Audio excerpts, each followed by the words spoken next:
Begin by removing the right side air intake duct. Simply compress it back towards the engine, red arrow, and slip it off the front air inlet.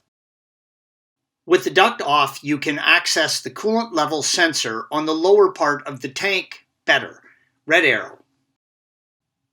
Remove the wiring harness by pulling it straight back, red arrow. If you haven't drained the coolant to below this level, be prepared for it to spill out while you are replacing it, and catch it and dispose of it correctly.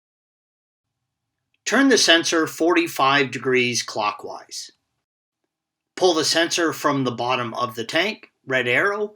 Installation is the reverse of removal. Thanks for watching. Click here to view the original article along with hundreds of other DIY content for your car.